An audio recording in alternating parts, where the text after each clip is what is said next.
Om Namo Bhagavate Vasudevaya. Om Namo Bhagavate Vasudevaya. Reading from Srimad Bhagavatam, Canto 10, Chapter 22, entitled Krishna Steals the Gopis' Garments. Verse 27 28. Verse 27 doesn't have purport, so I just read it. Yata balavrajam siddha maye maram siddhakshapaha yaduddishya vartam idam cherur aryarchanam satihi. Translation.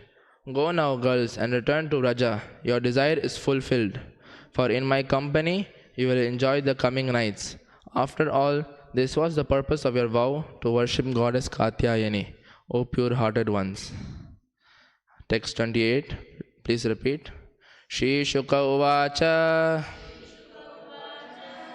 Iti Adishtaha Bhagavata Labdha Kamaha Kumarikaha Dhyayantyah Tat Pada Ambojam Krichrat Nirvivishuhu Vrajam. Shri Shuka Uvacha Ityadishta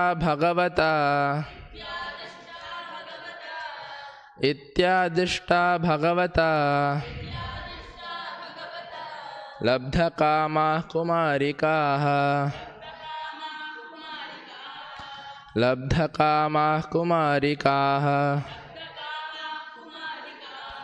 Dhyayantyastat Padambhojam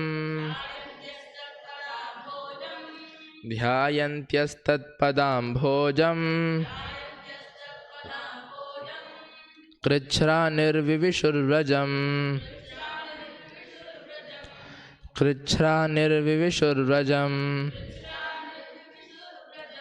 Shri Shuka Uvacha Ityadishta Bhagavata Labdha Kama Kumarikaha Dhyayantyastat Padambhojam Krichra Nirvivishurvrajam. Shri Shuka Uvacha Ityadishta Bhagavata Labdha Kama Kumarikaha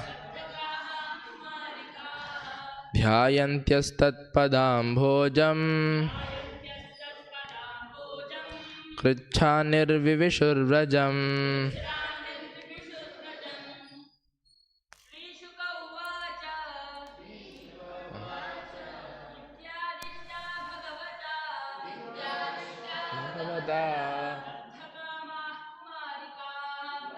Kama Kumarikaha Dhyayantyastat Padambhojam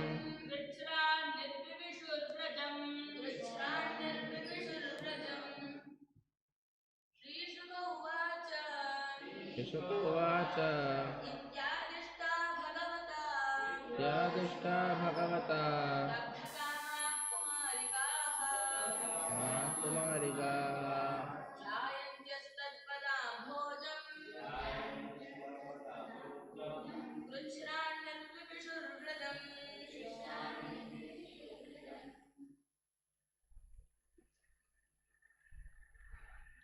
Matajis.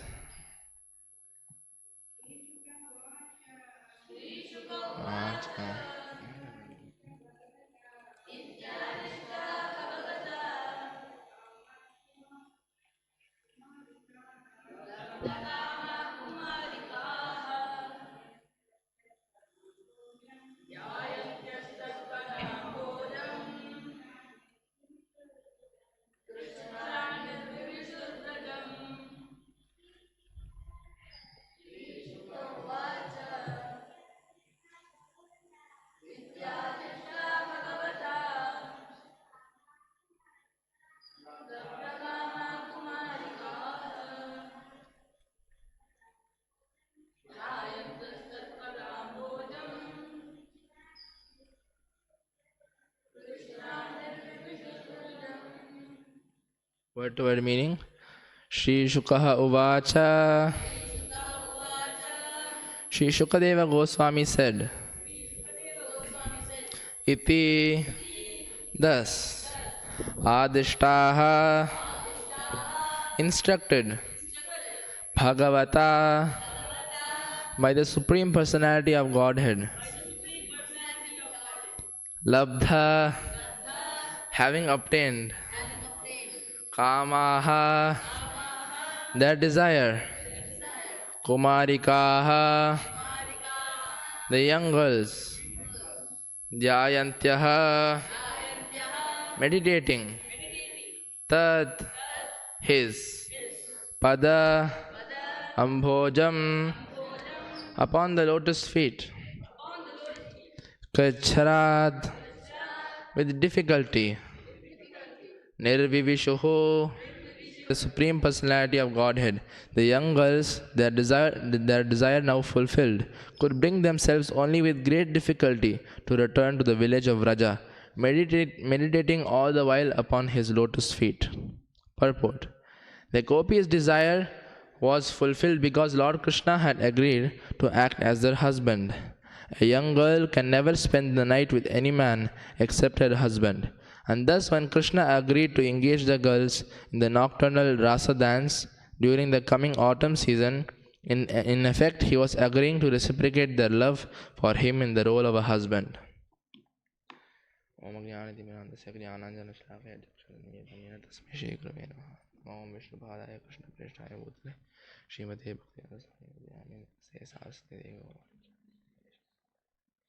जय श्री कृष्ण चैतन्य प्रभु नित्यानंद श्री अद्वैत गदाधर शिवासादि गौर भक्तवृंद. हरे कृष्ण कृष्ण कृष्ण हरे हरे, हरे राम राम राम हरे हरे. श्री शुक उवाच इत्यादिष्टा भगवता लब्धकामाः कुमारिकाः ध्यायन्त्यस्तत्पदाम्भोजं कृच्छान्निर्विविशुर्व्रजम्. Translation. Shukadev Goswami said, thus instructed by the Supreme Personality of Godhead, the young girls, their desire now fulfilled, could bring themselves only with great difficulty to return to the village of Vraja, meditating all the while upon his lotus feet.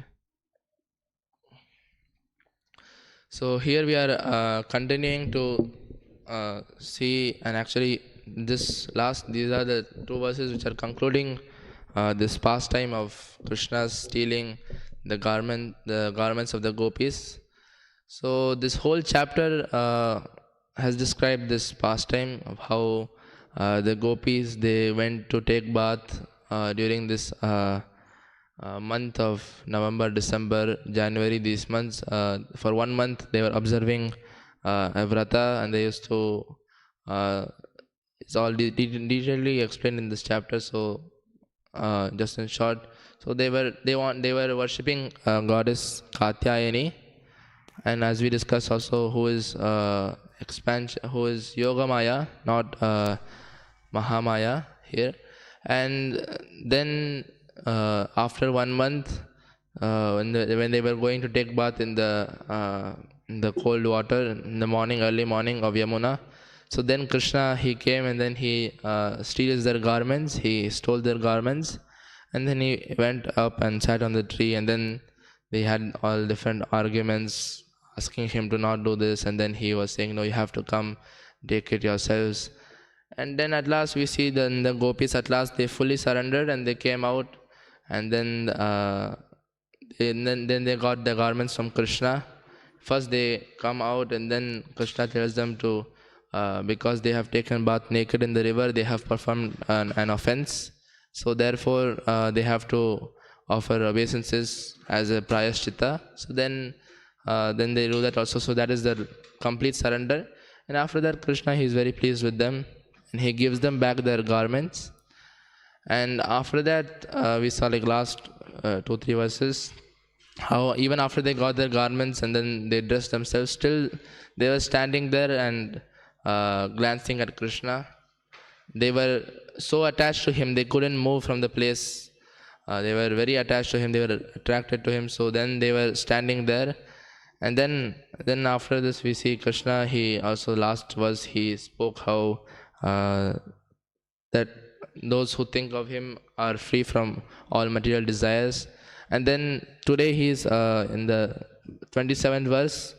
I'll just read it. He says, "Go now, girls, and return to Vraja. Your desire is fulfilled, for in my company you will enjoy the coming nights. After all, this was the purpose of your vow to worship goddess Katyayani, O pure-hearted ones." So this is the verse Krishna is speaking to the gopis.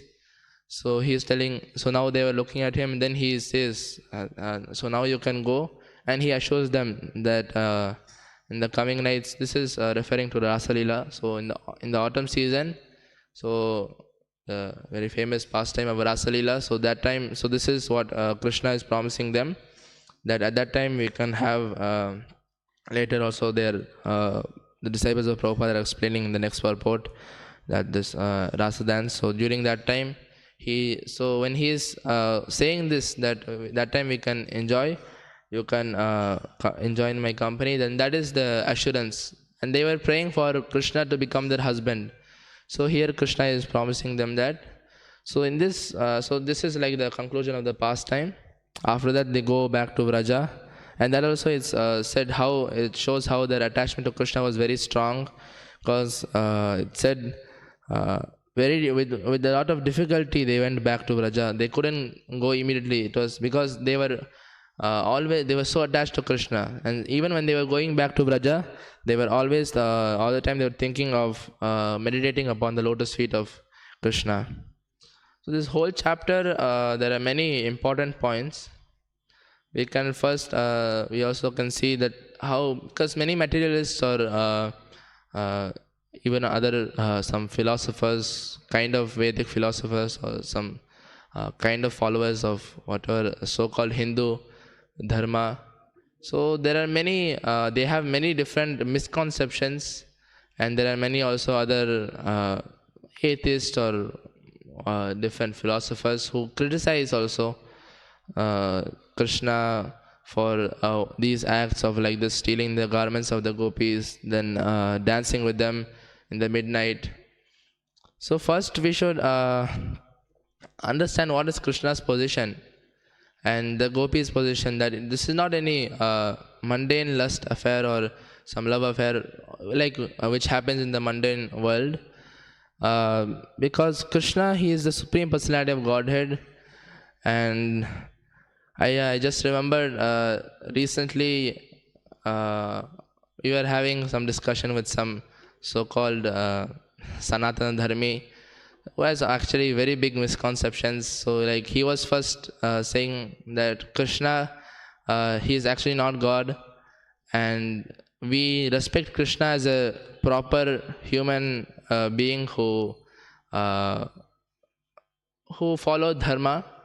And he said that all these Bhagavatam, Mahabharat, actually they're all made up stories. Like it's because it's made by man, it's all made up. So like this Rasa Leela, all these and these kind of pastimes of Krishna, they're all made up, because Krishna was a proper or just like kind of, according to him, a religious person. So he didn't do all these so-called bad acts. He was just saying that this is all total nonsense, and that this Bhagavatam, that Krishna was a proper, and he had only one wife. He had only one wife, was Rukmini. He didn't have 16,108 wives. So this whole misconception he had, that Krishna is a human being. So, and then also he was saying that God, he doesn't have a form. He is and then like when we are discussing that how God cannot have a form, he has a form, otherwise how can he interact with his devotees? So he's saying no, this is God also, like he was saying God is all powerful. Like he said that he has three qualities, that omniscient, omnipresent, and omnipotent. So then when we said that if he is omnipotent, then why can't he have a form if he can do anything? Then he's saying no, God, he also follows some universal laws. But what is the universal law here? And even if there is some universal law like that, God means he can do anything he wants.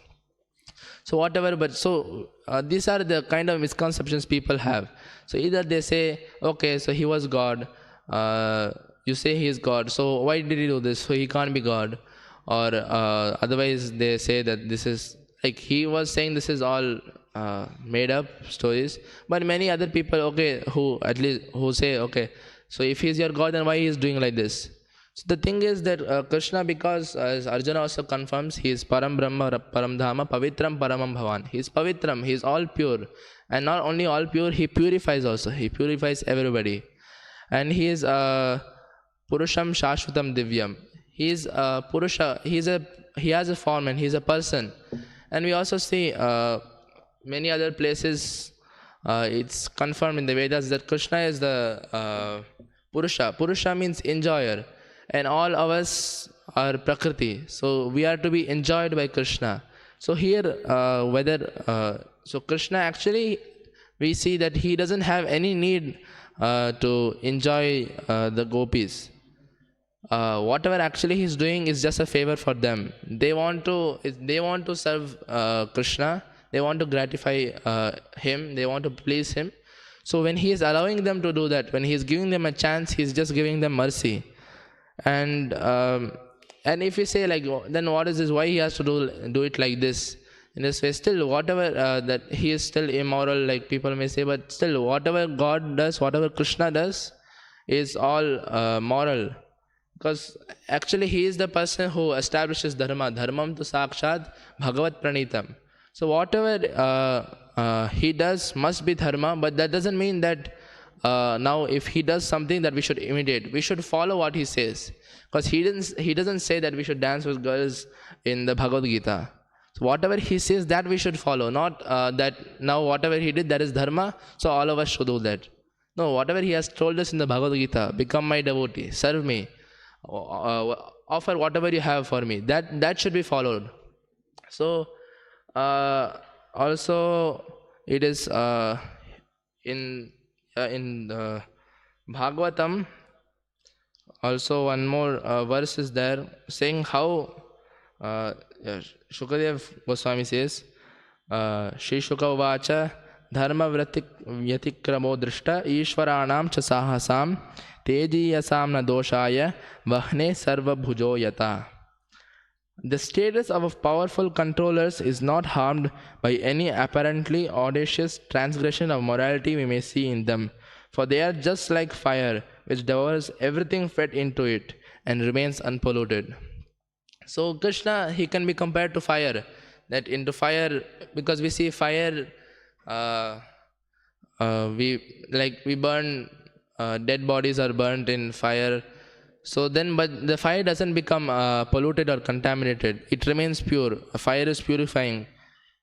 It purifies different. It like if somebody is even impure, it also purifies. Similarly, the sun also. Recently in one lecture we heard Prabhupada was saying that how if we are in a contaminated place, then we become affected by it. But sun, it sterilizes the urine. So if there is some urine, so it dries it up, but the sun doesn't get polluted. It sterilizes, it purifies it. Like that, Krishna, whatever he does is pure, and he also purifies us. If we speak about this pastimes, so we become purified. Here there's another verse also which says actually how this is. So Vikriditam Vrajavadhubir idam cha Vishnoho Shraddhanvito nu shunuyad athavarnayedyaha Bhaktim param bhagavati pratilabhya kamam hridrogam ashva apahinoti achirena dhiraha. Anyone who faithfully hears or describes the Lord's playful affairs with the young gopis of Vrindavan will attain the Lord's pure devotional service. Thus he will quickly become sober and conquer lust, the disease of the heart. So actually, if one with full faith, with proper understanding that Krishna is the Supreme Personality of Godhead, with proper understanding of the position of the gopis, that they are not just some lusty girls who want to enjoy with Krishna. So if we have this proper understanding and we hear these pastimes or describe these pastimes, then actually we become purified. We become freed from lust. But if we don't have proper understanding, then we will become lusty. So that is the problem. The main thing is we should have proper understanding. So these materialists or other philosophers, they don't have proper understanding. That's why they criticize Krishna. Prabhupada also was mentioning in the lecture that these days there there are a group of people who say that Bala Krishna should be worshipped. So they worship Bala Krishna deity, but they don't worship. They say that Krishna, the youth or the after youth deity or that form should not be worshipped because he became polluted by Rasa Leela. But it's not like that. Prabhupada says that Krishna, he is always Krishna. Not that first he is now God and after that he becomes polluted and he falls down from the position of God. He never becomes polluted. So therefore he is God, because otherwise how can he be God? So because he never becomes polluted, he is always pure. Therefore he is God. Advaitam Achyutam Anadim Anantarupam. He's Achyuta, he never falls down, he's infallible. And so even if he's 3 months or 3 years or 300 or 3000 years, still he is the same Krishna. So and also these people who imitate Sahajiyas or Samprakrita Sahajiyas, they imitate, they dance with so-called, they call some girls and then they imitate Krishna, and the girls say the girls are gopis and then dance with them.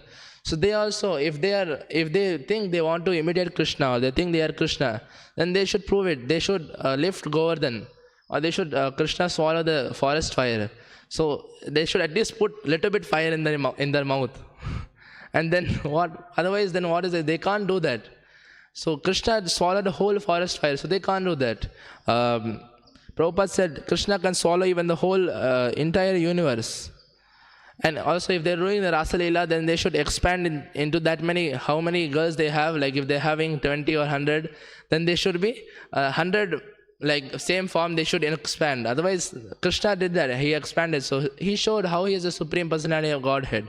16,108 wives he had. So he built 16,108 palaces and he expanded into 16,108 forms.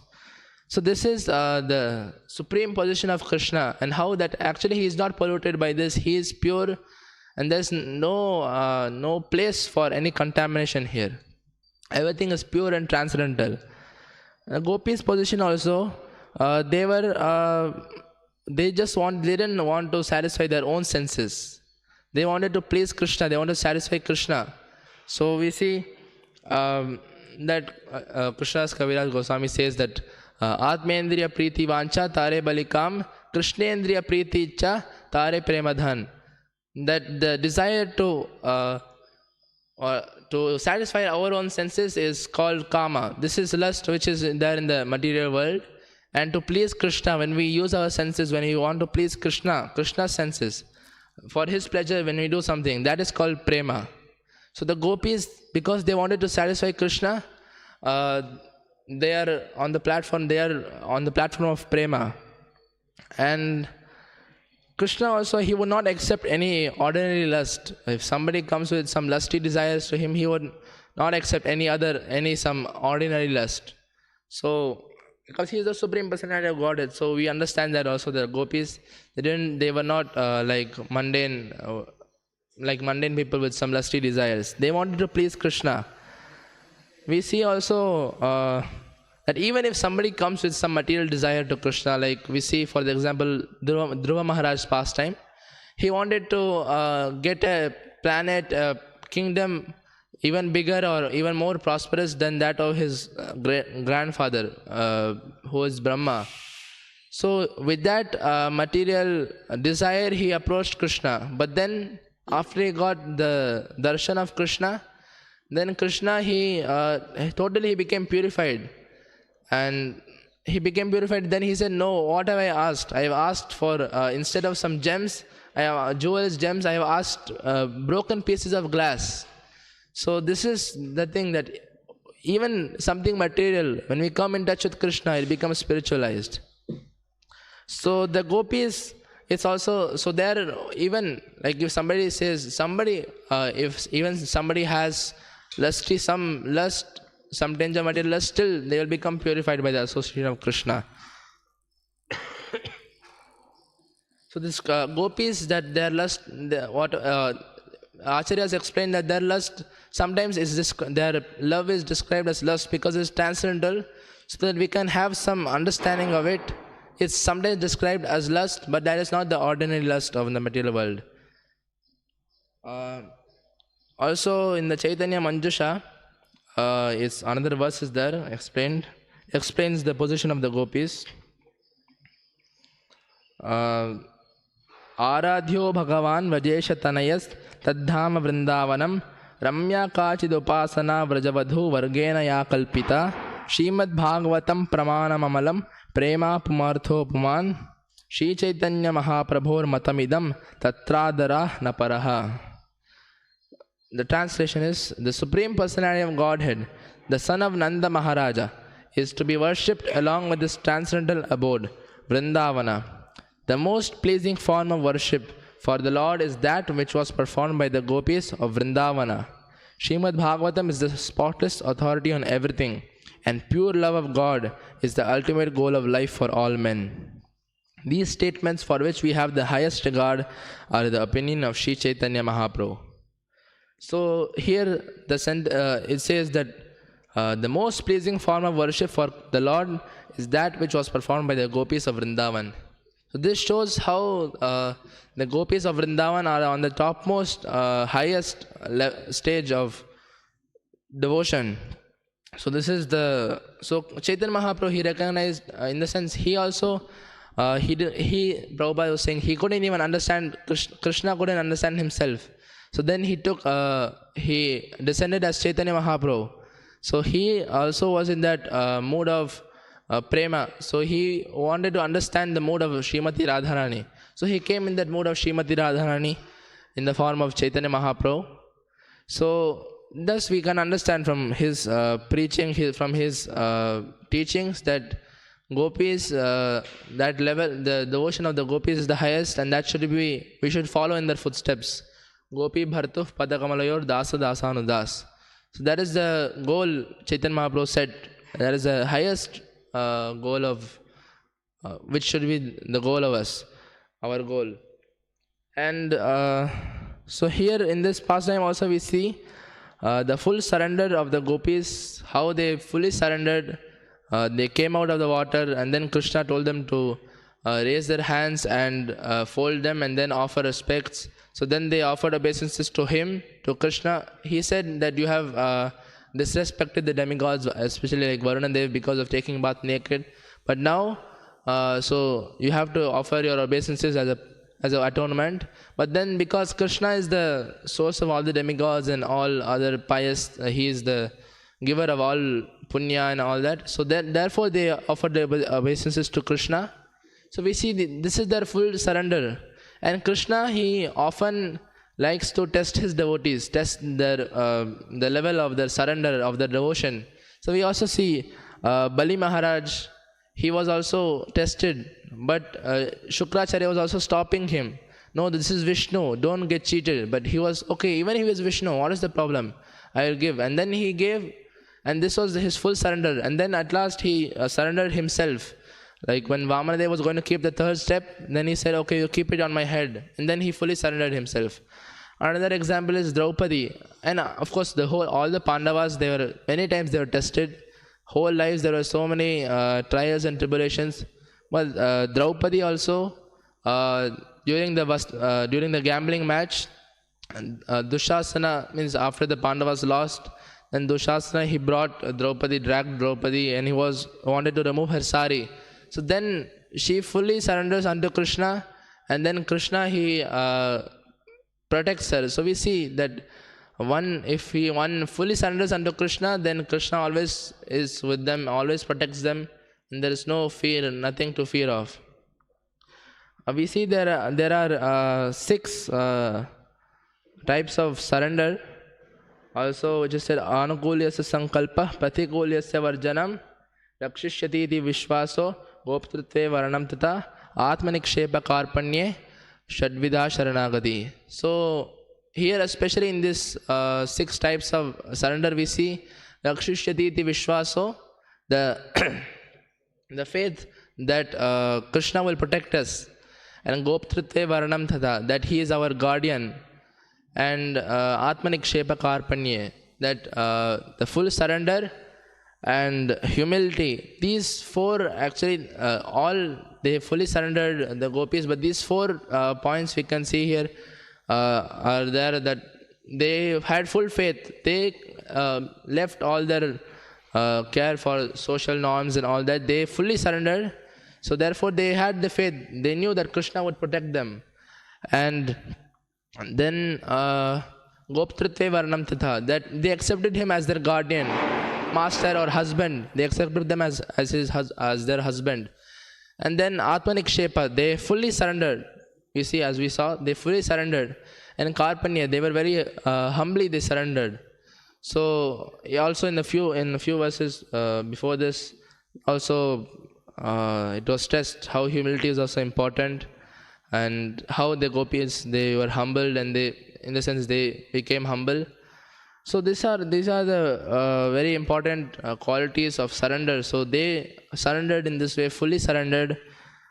And we see that when we surrender like this, then Krishna, he reciprocates immediately. He, for everything, Krishna reciprocates to his devotees or whoever worships him.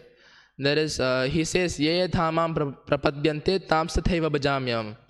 However one worships me, in what way they approach me, in that way I reciprocate similarly. So we see, of course, there are jnanis, karma yogis, dhyana yogis. They all may worship Krishna. They might, to some extent, still they are not considered pure devotees. But of course, like some karma yogis, if they are offering the results of their work, so then they are considered to be devotees. Maybe not on the highest stage of Uttama Bhakti, but still they are devotees. So then accordingly Krishna, he reciprocates accordingly to the yogis who meditate on him as Paramatma. To them also he reciprocates accordingly. And especially with the devotees, pure devotees, Bhakti yogis, with the Bhakti yogis, he reciprocates. There are 12 rasas, but mainly 5 primary rasas are there. So in Shanta rasa, Dasya rasa, Sakhya rasa, and Vatsalya rasa and Madhurya rasa. So these 5 rasas, Shanta rasa is like in the reverence, having understanding of Krishna's Supreme Personality of Godhead, but maybe not engaged directly in kind of physical or devotional service, but doing some devotional service.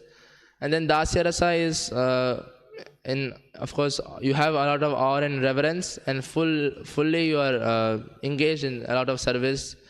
And then Sakhya rasa, you engage in devotional service as being the friend of Krishna, in the friendship, the mood of friendship.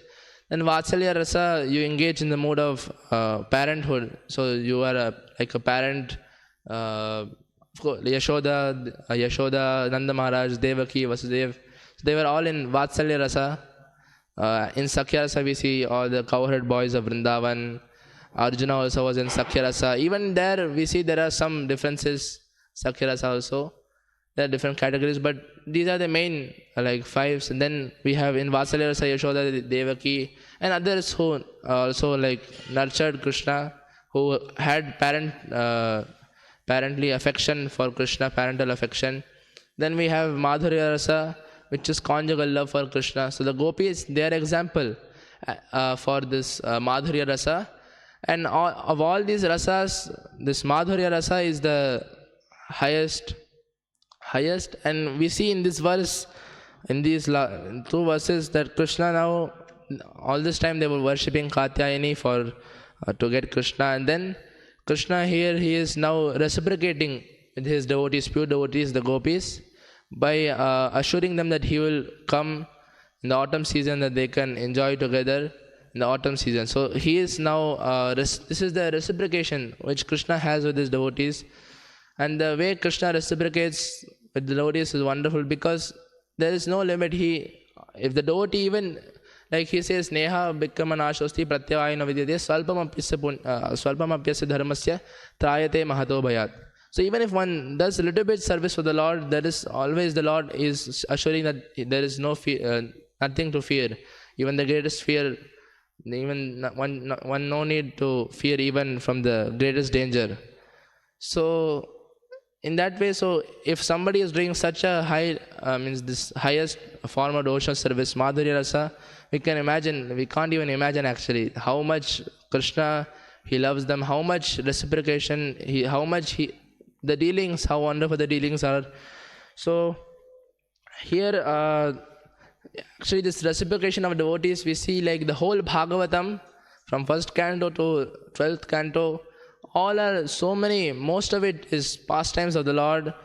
And especially, of course, he says, Paritranaya sadhunam vinashaya chadushkritam dharma samsthapanadhaya sambhavami yuge yuge. He comes to establish dharma, annihilate the demons, and save the devotees. But actually, Acharyas explain the main purpose of him to descend is to enjoy in pastimes with his devotees, enjoy in the different rasas.